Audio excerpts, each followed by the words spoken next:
ทุกเหยียดยามประเทศกูจนไม่มีอะไรดีต่อให้100 ปี1,000 ปีก็ไม่เจริญเหมือนมึง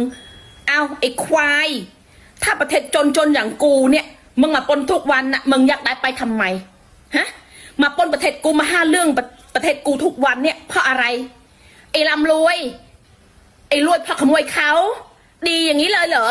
ประเทศกูจนก็ไม่ขโมยประเทศเพื่อนบ้านเหมือนมึงหรอกไอ้ควาย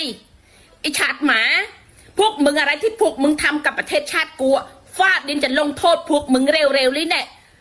ไม่มีหน้าไหนทำได้ทำไรพวกมึงหรอกเดี๋ยวฟาดดินจะลงโทษพวกมึงเองเดี๋ยวพวกมึงจะตายทั้งโคตรกูก็พูดอย่างนี้แหละกูพูดความจริงก็ประเทศมึงร่ำรวยเพราะขโมยเขาขโมยกูขโมยประเทศเพื่อนบ้านมันก็ยอมรับความจริงไม่ดิแล้วอีนาไหนก็ตามที่มันบ้าชายแดนนะที่ตรงนั้นเป็นของพวกมึงกล้าสาบานไหมให้ใต้ถึงโคตรปะร่ำรวยเพราะขโมยคนอื่นเขามาแบบนั้นเหรอคะมันมีด้วยเหรอคะลูกที่เป็นขโมยแล้วร่ำรวยอ่ะค่ะหนูนับถือศาสนาอะไรคะทุกศาสนาเขาบอกว่าทำดีได้ดีทำชั่วได้ชั่วไม่ใช่เหรอคะถ้าการเป็นขโมยมันดีอ่ะคงไม่มีใครเขาทำมาหากินกันหรอกค่ะแม่คิดว่าสันดานปากของหนูมากกว่าค่ะที่ไม่ดีอ่ะ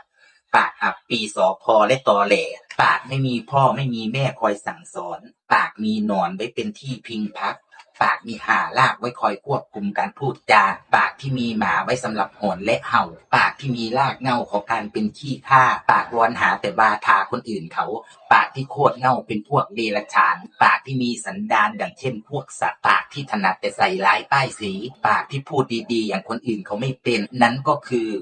ปากของพวกเขมรเดนสัมภเวสีอย่างเช่นพวกหนูนี่แหละค่ะที่พูดแต่เรื่องชั่วช้าวาจาวอนหาแต่น้ำข้าวต้มไร้มารยาทไร้คนอบรมสมแล้วค่ะที่ได้เกิดมาอยู่ประเทศหมาเป็นขี้ข้าของฮุนเซนน่ะค่ะ